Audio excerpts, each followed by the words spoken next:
ভিডিওতে লক্ষ্য রাখুন। আমরা জাফলং পাহাড়ে পর্যটকের কেমন সমাগম, এই নদীতে বাচ্চারা কীভাবে সুন্দর করে খেলছে, পাশে ইন্ডিয়ার বাড়িঘর পাহাড়ের মধ্যে। পর্যটকদের প্রতি একবার লক্ষ্য রাখুন, হাজার হাজার লক্ষ লক্ষ পর্যটক। আমরা এখন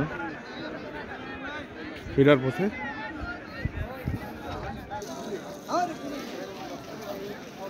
আবারও একবার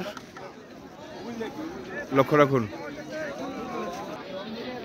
দেখুন কত রকম শপিং মল। এটা আমরা মেলাতে সাধারণত যেটা পাই সেটাই।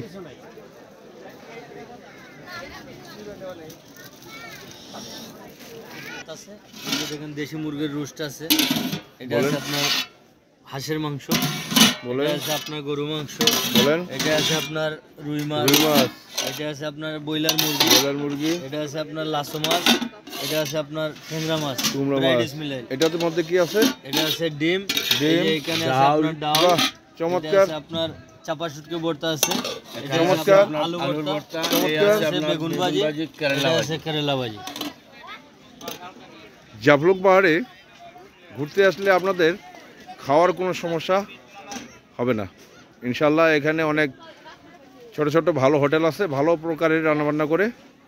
আপনারা এসে একবার হলেও খেয়ে দেখুন। এখানে আপনাদের খাওয়ার রেট কেমন? এখানে আপনার মনে করেন আপনার 4 রকম 5 রকমের ভর্তা, ঢাউল, 2 প্লেট ভাত, এরপরে দেশি মুরগ দিয়ে আপনার হইলো 150 টাকা। 150 টাকা। এরপরে হাঁসের মাংস দিয়ে হলো 150 টাকা। ভাত সহ হাঁসের মাংস 150 টাকা, মানে সব কিছু লাগাই আর কি। তা তো অনেক কম। এরপরে ব্রয়লার দিয়ে হলো 120 টাকা। এরপরে আপনার মনে করেন এই গরু মাংস দিয়া ভর্তা ভাজি, 4 রকমের 5 রকমের ভর্তা ভাজি, ডাউল, 2 প্লেট ভাত লাগাই হইলো গিয়া 150 টাকা। মাছ দিয়ে হইলো 120 টাকা। যে কোনো প্রকারের মাছ আছে, ভর্তা ভাজি আইটেম আছে, 2 প্লেট ভাত আছে, এগুলো সম্পূর্ণ লাগাইয়া আপনার 120 টাকা।